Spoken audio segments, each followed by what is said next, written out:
ክቡራትና ክቡራን በዓለም ዙሪያ የምትገኙ የጣና ቴሌቪዥን ቤተሰቦች እንደምን ዋላችሁ? በያላችሁበት የምድር ዳርቻ ሁሉ አክብሮታዊ ሰላምታችን ይድረሳችሁ በማለት የሰኔ 9 ቀን 2018 ዓ.ም የጣና ቴሌቪዥን ዜናችን ርዕሶቹን በማስቀደም እናስደምጣችኋለን። በደንቢያ የአማራ ፋኖ ብሔራዊ ንቅናቄ ልዩ ተጋድሎ ማካሄዱን አስታውቋል። ፋኖ ለ6ኛና 8ኛ ክፍል ፈተናዎች የደህንነት ዋስትና በመስጠት የተናጠል ተኩስ አቁም ቢያደርግም ብልጽግናው የከፈተውን ውጊያ በድል መወጣቱን አስታውቋል። በቀዳሚነት የያዝነው ዜናችን ነው። በባህር ዳርና በሌሎች አማራ ክልል ከተሞች መዋቅራዊ የመሬት ዝርፊያ እየተስፋፋ መምጣቱን ምንጮች ገልጸዋል። በከተማዋ ውስጥ የሚካሄዱ ናቸው የተባሉ የመሬት ወረራዎችንና በዚህ ጉዳይ ዙሪያ የሚነሱ አስተያየቶችንም የሚዳስሰውን ዘገባ ይዘነዋል። በሸዋና በጎጃም ከባድ የሰብአዊ መብት ጥሰቶችና የጦር ወንጀሎች ተፈጽመዋል። ከአካባቢዎች የደረሱ መረጃዎችንና የቀረቡ አቤቱታዎችን የሚያቀርበውን ዘገባ እናስደምጣችኋለን። እህቴ ከታሰረች ሳምንት ቢያልፋትም ፍርድ ቤት አልቀረበችም ስትል የጋዜጠኛዋ እህት ተናግራለች። የጋዜጠኛ ሳልሳዊት ባይነሳኝ እስርና በቤተሰቦቿ የቀረቡ ቅሬታዎችን የሚያስቃኘውን ዘገባ ተሰሙታላችሁ። ብልጽግናና ህወሓት ወደ አዲስ ጦርነት ለመግባት ቅስቀሳ እያካሄዱ ነው። በሁለቱ ወገኖች መካከል እየሰሙ ያሉ የመወነጃጀል መግለጫዎችንና የፖለቲካ ውጥረቶችን የሚዳሰሰውን የትንታኔ ዘገባም እናስቃኛችኋለን። የተወደዳችሁና የተከበራችሁ የጣና ቴሌቪዥን አድማጭ ተመልካቾቻችን እነዚህንና ሌሎች ዜናዎችን ይዘናል። እስከ ፍጻሜው አብራችሁ እንድትቆዩ እየጋበዝን ወደ ዝርዝር ዜናዎቹ እናልፋለን።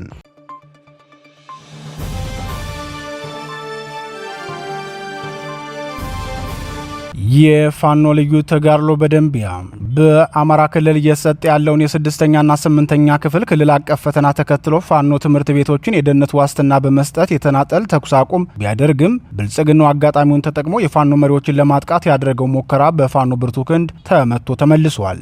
የአማራ ፋኖ ብሔራዊ ንቅናቄ ጎንደር ጠቅላይ ግዛት በላይዝ 202ኛ ኮር በጌምድር ክፍለ ጦር በማዕከላዊ ጎንደር ዞን ደንቢያ አውራጃ ዛሬ ባካሄደው ልዩ ተጋድሎ ታላቅ ጀብድ መፈጸሙን አስታውቋል። በተደጋጋሚ ጊዜ የብልጽግናውን ሰራዊት ከባድ ኪሳራ በማድረስ የሚታወቁ ሰቀልቲዎቹ በሚል ቅጽል ስም የሚጠሩት የአይሸሽም ብርጌድ አባላት ባይምባ ባርኮት ተብሎ በሚጠራው አካባቢ በ5 አቅጣጫ ከገባው የብልጽግና ጦር ጋር ነው ውጊያውን ያካሄዱት። የዕለቱን ተጋድሎ አስመልክቶ መረጃውን ለጣና ቴሌቪዥን ያደረሰው የብርጌዱ ዋና አዛዥና የክፍለ ጦሩ ከፍተኛ አመራር አርበኛ ክንዱ ወይም ቆስቁስ የጠላት ሰራዊት የፋኖ መሪዎችን ለማፈን ነበር በ5 አቅጣጫ የገባው። በአንድ አቅጣጫ የገባውን የጠላት ጦር መተን አስቀርተነዋል። ባርከው ላይ ባደረግነው ውጊያ 9ኙን የጠላት ኃይል አስቀርተነዋል ብለዋል። አርበኛ ክንዱ አክሎም በሌላኛው ግንባር ደግሞ የጠላት ኃይል በአማራ ህዝብ ላይ ዝርፊያ ሲፈጽም አርፍዷል። የአካባቢውን ህዝብ ንብረት በሙሉ ጭኖ ለመውሰድ ሲነሳ በወሰድንበት እርምጃ የዘረፈውን ንብረት አስቀርተን ለባለ ንብረቶቹ አስመልሰናል። የሚዘርፈው ደግሞ ደህና የሚባል ሀብት ሳይሆን አጠቃላይ ያገኘውን ሁሉ ንብረት ነው።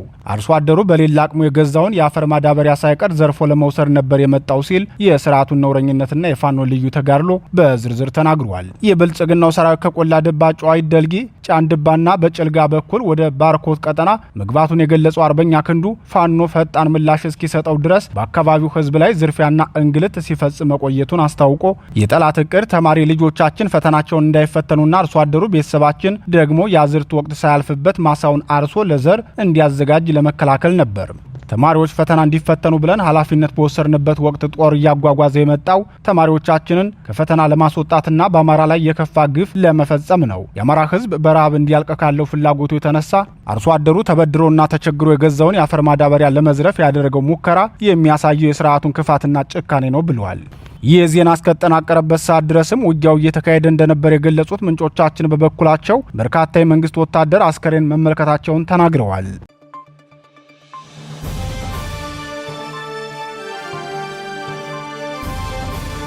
የብልጽግናው የጦር ወንጀል በሸዋና በጎጃም የብልጽግናው ስርዓት በአማራ ህዝብ ላይ የሚፈጽመውን የጦር ወንጀል አጠናክሮ በመቀጠል በጎጃምና በሸዋ ጠቅላይ ግዛቶች ከባድ የተባለ ግፍ መፈጸሙን ለጣና ቴሌቪዥን የደረሰው መረጃ ያመላክታል። የአማራ ፋኖ ብሔራዊ ንቅናቄ ሸዋ ጠቅላይ ግዛት አሳምነው የህዝብ ግንኙነት መምሪያ የስርዓቱ ሰው በላ ሰራዊት የፈጸመውን ግፍ ሲገልጽም ወደ 400 የሚጠጉ ሴቶች ታስረዋል ብለዋል። የግፍ እስሩን ምክንያት ሲገልጽም የፋኖን ክንድ መቋቋም ያቃተው በኮሎኔል ማቴዎስ ማዴቦ የሚመራው የጠላት አየር ወለድ ሰራዊት ቁጥራቸው 395 የሚሆኑ ማውራዎችን ወደ ፋኖ የተቀላቀሉ ባሎቻችሁን አምጡ በማለት በግፍ አስሯቸዋል ብለዋል። በሸዋ ጠቅላይ ግዛት መራቤቴ አውራጃ የሬማ ከተማና አካባቢው ነዋሪዎች ላይ ከፍተኛ ግፍ በመፈጸም የሚታወቀው የብልጽግናው 101ኛ አየር ወለድ ክፍለ ጦር በግፍ ያሰራቸውን ሴቶች ባሎቻችሁ ከመንግስታችን ላይ 94000 ብር በልተው መሳሪያችንንም ይዘው ፋኖን ተቀላቅለዋል፣ ባሎቻችሁን ካላመጣችሁ እናንተን አንለቅም ብሎ እያሰቃየ መሆኑን የህዝብ ግንኙነት መምሪያው አስታውቋል። 400 ሊሆኑ ጥቂት የሚቀራቸው እናቶች በግፍ የታሰሩት የሚያጠቧቸውን ልጆች ጭምር ተቀምተው መሆኑን የሚናገረው የዙ ህዝብ ግንኙነት ባሎቻችሁ ባይመጡ እንኳን በታድሶ መልክ ደብረ ብርሃን ከተማ ወስደን የሰጠናቸውን ገንዘባችንንና መሳሪያችንን መመለስ አለባቸው። ይህን ማድረግ ካልቻሉ ግን እናንተን አንለቃችሁም በማለት እንደሚያሰቃዩቸው ተናግረዋል። ማውራዎቹ ከትናንት ጀምሮ በመራቤቴ አውራጃ ሬማ ከተማ ታስረው የሚገኙ መሆኑን የገለጸው የህዝብ ግንኙነት መምሪያው ሌሎች የከተማው ነዋሪዎችም የፋኖ ደጋፊ ናቸው እየተባሉ በግፍ እየታሰሩ መሆኑን ጨምሮ ገልጿል። የሸዋ ጠቅላይ ግዛት አሳምነው ዕዝ ህዝብ ግንኙነት መምሪያ አክሎም በተለያዩ ምክንያት በአገዛዙ ቤት ቆይተው ስርዓቱ በአማራ ህዝብ ላይ የሚፈጽመውን ግፍ በውል ተረድተው በቆይታቸው ባለማወቅ በህዝባቸው ላይ ለፈጸሙት በደል ይቅርታ ጠይቀው በቀጠናው የሚገኘውን የአፋብን ሸዋ ጠቅላይ ግዛት አሳምነው ዕዝ አጼ አምደ ጽዮን ኮር አካል የሆነውን አጼ ዳዊት ክፍለ ጦርን የተቀላቀሉ የቀድሞ ያገዛዙ የሚሊሻ አባላት ቁጥራቸው ከ650 በላይ ደርሷል። ይህን ተከትሎም ከፍተኛ ድንጋጤ ውስጥ የገባው የብልጽግናው ኃይል በሬማ ከተማና ዙሪያውን ከፍተኛ የአፈሳ ዘመቻ ከፍቶ ነፍሰ ጡር እናቶችን፣ ህፃናት የሚያጠቡ እናቶችን እንዲሁም እድሜያቸው የገፉ አዛውንት እናቶችን ሳይቀር በግፍ ሰብስቦ በሬማ ከተማ ፖሊስ ጣቢያ ቅጥር ግቢ ውስጥ አስሮ እያሰቃየ ይገኛል። ከታሰሩት እናቶች መካከልም ዛሬ አዳራቸውን ከሌሊቱ 9 ሰዓት ላይ 2 ነፍሰ ጡር እናቶች በደረሰባቸው ከፍተኛ እንግልት ታመው በከተማዋ ጤና ጣቢያ ለሕክምና ገብተዋል ሲል ተናግሯል። አማራ በባህሉ በሴት ልጅ ላይ ክንዱን የማያነሳ ጨዋ ህዝብ ነው ሲል የገለጸው የሸዋ ጠቅላይ ግዛት አሳምነው ዕዝ ህዝብ ግንኙነት መምሪያ ይህን የመሰለ ነውር በብልጽግናው አገዛዝ የተፈጸመውን የወንብድና ድርጊት የአካባቢውን ህዝብ ክፉኛ አስቆጥቶታል። የህዝብ ልጅ የሆነው ጀግናው ሰራዊታችን የአጼ ዳዊት ክፍለ ጦር ሃዶች ድርጊቱ ከተፈጸመ በሰዓታት ልዩነት ውስጥ በሬማ ከተማ ቅርብ ርቀት ላይ ወሩሮ በመድረስ በፈጸሙት ያጸፋ እርምጃ የሚልሻና የ101ኛ አየር ወለድ ኮማንዶ ሰራዊት አባላትን እርምጃ ወስዶባቸዋል ብለዋል። ይህ በእንዲህ እንዳለ በአማራ ህዝብ ላይ መዋቅራዊ የዘር ማጥፋት ወንጀል የሚፈጽመው የብልጽግናው ሰራዊት በጎጃም ጠቅላይ ግዛትም በተመሳሳይ የተለመደ የጦር ወንጀል መፈጸሙን የአጼ ቴዎድሮስ ዕዝ 201ኛ ኮር የህዝብ ግንኙነት ኃላፊ ፋኖ ሀብታሙ የሱፍ ተናግሯል። ፋኖ ሀብታሙ የሱፍ በቀጠናው የተፈጸመውን የጦር ወንጀል አስመልክቶ ለጣና ቴሌቪዥን በላከው መረጃ የብልጽግናው ሰራዊት መነሻውን ከባህር ዳር አድርጎ ወደ አዲስ አበባ ይጓዝ የነበረን ተሽከርካሪ በማስቆም አንዲት ተሳፋሪም በኃይል እየጎተቱ በአንድ ጠባብ ክፍል ውስጥ አስገብተው እንደደፈሯት ይናገራል። የስርዓቱ ሰራዊት ያስገድዶ መድፈር ወንጀል የፈጸመባት ሴት የ23 ዓመት ወጣት መሆኗን የገለጸው ፋኖ ሀብታሙ ከግንቦት 24 ቀን 2018 ዓ.ም እስከ ሰኔ 8 ቀን 2018 ዓ.ም ድረስ ለሁለት ተከታታይ ሳምንታት በከባድ ስቃይ ላይ ማሳለፏን ተናግሯል። የብልጽግናው ስርዓት በወጣቷ ላይ አስገድዶ መድፈርን ጨምሮ ከባድ የጦር ወንጀል የፈጸመባት ዛሬ መንግስታችን ምርጫ በሚያካሄድበት ወቅት አንቺ ወደ አዲስ አበባ የምትሄጂው የጽንፈኛውን ማስጠንቀቂያ አክብረሽ የመንግስታችንን ጥሪ መናቀሽ ነው በማለት መሆኑን ጨምሮ ገልጿል። ግንቦት 24 ቀን 2018 ዓ.ም ብልጽግናው ላካሄደው የጨረባ ምርጫ ሲል በመላው አገሪቱ የትራንስፖርት እንቅስቃሴ ገደብ ጥሎ እንደነበር ይታወሳል።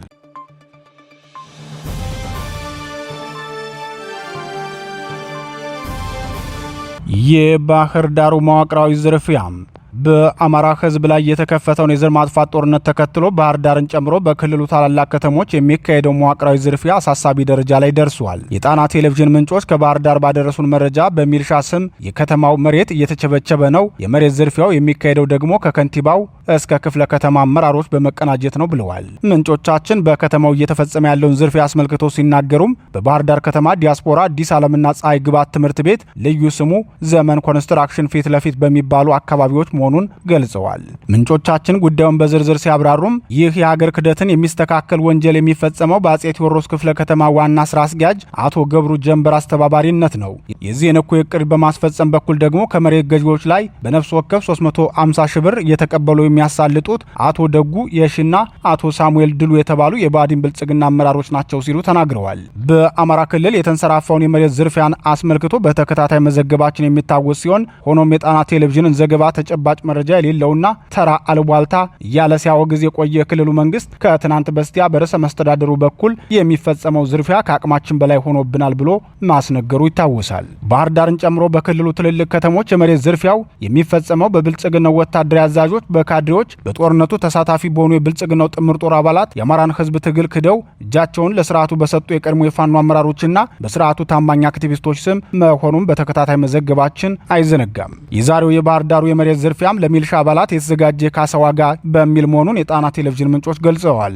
ይህ በእንዲህ እንዳለ በባህር ዳር ከተማ 7 አባላት ያሉት ልዩ የዝርፊያ ቡድን መዋቀሩን የሚናገሩት የከንቲባ ጽህፈት ቤት ምንጮቻችን ይህ ኃይል ከክልሉ ርዕሰ መስተዳድር ጽህፈት ቤት እስከ ፋኖ አደረጃጀት ድረስ የተዘረጋ ሰንሰለት ያለው ያለው ነው ሲሉ ይናገራሉ። በተለይም በፋኖ ስም የተደራጀና ትክክለኛው የፋኖ አደረጃጀት ተጠርነፉ ብሎ መመሪያ ሲያወጣ ሮጠው ወደ ስርዓቱ ካምፕ የሚገቡ አደገኛ ግለሰቦች የተሰበሰቡበት አጋችና አፋኝ ቡድን አለ። ይህ አፋኝና አጋች ቡድን ደግሞ ዋና ተልዕኮ ከተማው ውስጥ የሚገኙ ምሁራንን፣ ባለሀብቶችን፣ በራሱ ብአዴን ውስጥ የሚገኙ ካድሬዎችንና ወጣቶችን በትውልድ ቀያቸው እየመረጠ እርምጃ መውሰድ፣ ማስፈራራት፣ ማገትና መዝረፍ መሆኑን ምንጮቻችን ተናግረዋል። የወቅቱ ከተማ አስተዳደሩ ሲቪል ሰርቪስ መምሪያ፣ ጤና መምሪያ፣ የአጼ ቴዎድሮስ ክፍለ ከተማ ስራ አስኪያጅ፣ የከተማ አስተዳደሩ ብልጽግና ጽሕፈት ቤት ፖለቲካ ዘርፍ አመራር፣ የከተማ አስተዳደሩ ማዘጋጃ ቤት ኃላፊና የባህር ዳር ከተማ አስተዳደር ግብርና መምሪያ ኃላፊዎችን ጨምሮ ሌሎች የብአዴን የታችኛው መካከለኛና ከፍተኛ አመራር የሚሳተፉበትና የሚመሩት ቡድን መሆኑን ምንጮቻችን ተናግረዋል።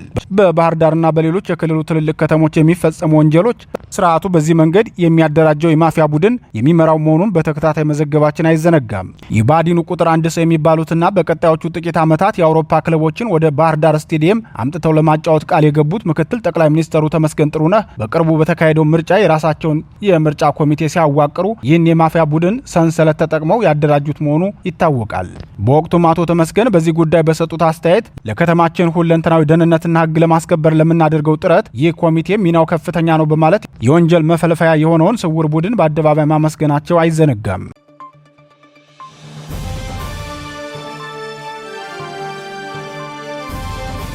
እህቴ ከታሰረች ሳምንት ቢያልፋትም ፍርድ ቤት አልቀረበችም። የጋዜጠኛዋ እህት የብልጽግናው ስርዓት በቅርቡ ያለ ፍርድ ቤት ትዕዛዝ መኖሪያ ቤቷ ድረስ በመሄድ ለጥያቄ ትፈልጊያለሽ ብሎ ከሳምንት በላይ ያሰራት ጋዜጠኛ ሳልሳዊት ባይነሳኝ እስከ ዛሬዋ ቀን ድረስ ፍርድ ቤት አለመቅረቧን እህቷ ተናገረች። የጋዜጠኛዋ እህት ለጀርመን ድምፅ ሬዲዮ እንደተናገረችው እህቴ የታሰረችበት ምክንያት ምን እንደሆነ በፖሊስም ሆነ በመርማሪዎች አልተነገራትም ብላለች። ጋዜጠኛ ሳልሳዊት ባይነሳኝ ከታሰረች ከሳምንት በላይ እንደሆናት የተናገረችው እህቷ ሃይማኖት ባይነሳኝ እህቴ የ4 ዓመት ሕፃን ልጇን ትታ ነው የታሰረችው ብላለች። የጋዜጠኛ ሳልሳዊት ታናሽ እህት ሃይማኖት ባይነሳኝ አክላም እህቴ ያለፈው ሰኞ ሰኔ 1 ቀን 2018 ዓ.ም አመሻሽ ላይ ከመኖሪያ ቤቷ በፖሊስ ለጥያቄ ትፈልጊያለሽ ተብላ ተይዛ ተወስዳለች። የጋዜጠኛዋ እህት ክስተቱን ስታስረዳም የመጀመሪያዎቹን 2 ቀናት ማለትም ሰኞ ሰኔ 1 እና ማክሰኞ ሰኔ 2 ቀን 2018 ዓ.ም እህቴ የታሰረችው በጊዜያዊ ማቆያ እስር ቤት ነበር። በሶስተኛው ቀን ግን ፒያሳ ጊዮርጊስ ቤተክርስቲያን አካባቢ ወደሚገኘው 3ኛ ፖሊስ ጣቢያ ወይም መደበኛ እስር ቤት ተዛውራለች። እህቴ የታሰረችበትን ምክንያት አልተገለጸልንም። ነገር ግን የክስ መዝገቡ በእነ ዲያቆን ዘላለም መዝገብ በመሆኑ ከሰሞኑ የአርሲ ክርስቲያኖች ግድያ ጋር የተያያዘ ሊሆን እንደሚችል እጠረጥራለሁ ብላለች። የ4 ዓመት ሕፃን ልጇን ትታ ለእስር የተዳረገችው ጋዜጠኛ ሳልሳዊት ከታሰረች 1 ሳምንት ቢያልፋትም እስካሁን ድረስ ፍርድ ቤት አለመቅረቧን ታናሽቷ አመልክታለች። የብልጽግናው ስርዓት በቅርቡ በአሩሲ ጠቅላይ ግዛት የኦርቶዶክስ ተዋሕዶ ሃይማኖት ተከታዮችን በሃይማኖታቸው ምክንያት አሰቃቂ ግድያ እንዲፈጸምባቸው ማድረጉ ይታወሳል። በዚያ ክስተት ጉዳይም ስርዓቱ ከፍተኛ ውግዘትና ትችት የገጠመው ሲሆን ለወቀሳ ያጋለጡኝ በማለት የቤተ ክርስቲያኗን አገልጋይ ዲያቆናት፣ መምህራንና የሰንበት ትምህርት ቤት ተማሪዎችን አሳዱ ማሰሩ ይታወቃል። የቀድሞዋ የዋልታ ቴሌቪዥን ጋዜጠኛዋ ሳልሳዊት ባይነሳኝ ለእስር የተዳረገችው ዜጎች በብሔር ማንነታቸውና በሃይማኖታቸው ምክንያት መገደላቸው ይብቃ፣ የሰው ልጅ ተፈጥሯዊ የመኖር ሰብአዊ መብቱ በማንኛውም ኃይል ሊነጠቅ አይገባውም፣ ገዳዮችን መንግስት ለህግ ያቅርብ፣ የዜጎችን የመኖር መብት አክብሮ ያስከብር የሚሉ መልእክቶችን በማህበራዊ ትስስር ገጿ ማስተላለፏን ወንጀልና ግጭት ቀስቃሽ በማለት አፍኖ ወስዶ በማሰር ፍርድ ቤት ሳያቀርብ ለሳምንት በስር ላይ እንድትቆይ አድርጓታል። ከጋዜጠኛ ሳልሳዊት በተጨማሪም የጋዜጠኛዋን ረዳት የሆነችዋን የቤት ሰራተኛንም አፍኖ በመውሰድ ከ24 ሰዓታት በላይ በስር ላይ ማቆየቱ የስርዓቱን ገመናና ነውር በግልጽ ያሳየ መሆኑን የህግ ባለሙያዎች ይናገራሉ።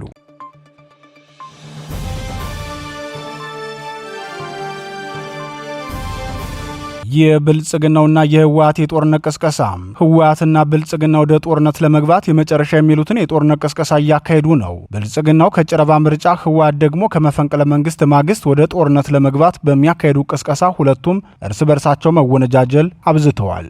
የብልጽግናው ባለስልጣናት ህወሓት ላይ ክሳቸውን ሲያቀርቡ ህወሓት በፌዴራል መንግስቱ ላይ ጥቃት ለመሰንዘር ወስኗል በማለት ነው። ህወሓት በበኩሉ በትግራይ ላይ ጦርነት ሊከፈትባት ስለሆነ ሁሉም ህዝብ ይነሳ፣ ከበባ እየተደረገብን ነው በማለት የተለመደ ክሱን አቅርቧል። ህወሓት በትናንትናው ዕለት ባወጣው መግለጫው ገዢው ፓርቲ ልዩነቶችን በኃይል ለመፍታት በማመን ቀደም ሲል በትግራይ ህዝብ ላይ የፈጸመውን የጅምላ ግድያ ጦርነት በሁለተኛ ዙር ለመፈጸም አሁንም የጦርነት ነጋሪት እየጎሰመ ይገኛል ብሏል። ሆኖም ህወሓት ወደ ጦርነት ለመግባት ለ3ኛ ዓመታት ታጣቂ ሰራዊት ስልጠና ሲያካሄድና ህዝብንም ለጦርነት ድጋፍ እንዲያደርግ ጥሪ ሲያቀርብ መቆየቱ አይዘነጋም። የብልጽግናው ሊቀመንበር ሁለት ታማኝ ሹሞች ሬድዋን ሁሴንና ጌታቸው ረዳ በቅርቡ አልጀዚራ ላይ በጋራ ያወጡት ጽሑፍ ህወሓት በሻዕቢያ ተደግፎና ሌሎች ጁኒየር አጋሮችን በመያዝ ጦርነት ለመክፈት ዝግጅት እያደረገ ነው በማለት መግለጻቸው ይታወሳል። ለዚህ የብልጽግናው ሹሞች ክስ ምላሽ የሰጡት የኤርትራው ማስታወቂያ ሚኒስትር የማነ የፖተምኪን መንግስት የተለመደ የውሸት ክስ የሚል ነበር። የህወሓት ቡድን በበኩሉ በትግራይ ክልል ላይ ከበባ እየተደረገ ነው በማለት ነው። እስካሁን ወደ ግልጽ ጦርነት ያልተገባበት ብቸኛው ምክንያት በትግራይ በኩል ባለው ከፍተኛ ትዕግስት በመሆኑ ነው ያለው ህወሓት ሊበሏት የፈለጓትን አሞራ ጅግራ ነሽ ይሏታል የሚለውን አባባል በመጠቀም ብልጽግና የትግራይን ህዝብ በጠባጫሪነት በመወንጀል ክስ ላይ ተጠምዷል ብለዋል። ብልጽግናው በበኩሉ በአየር ኃይል ዋና አዛዡ አማካኝነት ባስተላለፈው መልእክት ጠላቶቻችን ላይ የማያዳግም እርምጃ ለመውሰድ አየር ኃይላችን የወትሮ ዝግጁነቱን አጠናቋል ብለዋል። የኢትዮጵያ አየር ኃይል የሀገር ሉዓላዊነትን የማያስደፍር የሰማይ ላይ ጋሻ ነው ሲሉ የተናገሩት የአየር ኃይል ዋና አዛዡ ሌተናል ጄኔራል ይልማ መርዳሳ የስርዓቱን የጦርነት ፍላጎትና እቅድ አሳይተዋል። ጄኔራል ይልማ አክለውም ዘመናዊ ቴክኖሎጂ የታጠቀና የማይበገር አየር ኃይል ገንብተናል ሲሉ የተናገሩት የአየር ኃይል ዋና አዛዡ በቴክኖሎጂ የላቀ በስነ ልቦና የጠነከረ ለሀገር ክብር መስዋዕትነት ለመክፈል ዝግጁ የሆነና ጠላትን አምርሮ የሚጠላ ጀግና ሰራዊት ገንብተናል። የአየር ኃይሉ የውጊያ ዝግጁነትም ከፍተኛ ነው። ጠላት የሰላም አማራጭን ችላ ብሎ ወደ ውጊያ ከገባ አየር ኃይላችን የጠላትን ህልውና እስከ ወዲያኛው የሚያከሰም አስተማማኝ መቼ ኃይል ሆኖ ነው የተዘጋጀው። የዚህን ሙከራችንም በቅርቡ አሳይተነዋል። ካላረፈ ማብቂያው ይሆናል በማለት ዝተዋል። ለዓመታት ታጣቂ ቡድኑን ሲያሰለጥን የከረመው ህወሓት እንደቀድሞው በአራቱም አቅጣጫ አልተከበብንም፣ አሁን በአራቱም አቅጣጫ ብቻ ሳይሆን በቤንሻንጉል፣ በሱዳን፣ በኦሮሚያ ክልልም ደጋፊ ኃይሎችን አዘጋጅተናል፣ ለድሮንም ጸረ ድሮን ታጥቀናል በማለት ለጦርነት ያለውን ዝግጁነት ማጠናቀቁን መግለጹ አይዘነጋም። ሆኖም ባሳለፍነው ሳምንት በሽሬና በሸረሪና አካባቢዎች የድሮን ድብደባ ሲፈጸምበት ለጸረ ድሮን መከላከያ የገዛው መሳሪያ ምንም ሊከላከልለት ባለመቻሉ ከባድ ድንጋጤና ግምገማ ላይ መቀመጡ ይታወቃል። ጄኔራል ምግበ ኃይሌም ቢሆኑ ከታጣቂ ቡድኑ ለቀረበላቸው ጥያቄ ማብራሪያ ሲሰጡ ወታደር ሆኖ መስዋዕት መክፈል ያለና የነበረ ነው፣ ነገም እናንተም ልትሰዉ ትችላላችሁ በማለት ነበር ጉዳዩን ያለፉት። የሰሞኑ የብልጽግናና የህወሓት የጦርነት ቅስቀሳ የእርስ በርስ መዘላለፍ ከ6 ዓመት በፊት የነበረውን ሁኔታ የሚያስታውስ መሆኑን ተንታኞች ይናገራሉ። የጦርነቱን አይቀሬነትም ከወዲሁ እስከ መናገር ደርሰዋል። ሆኖም ጦርነቱን ለማስቀረት ያላቸውን ጭላንጭል ተስፋም መጠቀም አስፈላጊ መሆኑን ምክረ ሀሳባቸውን ያቀርባሉ።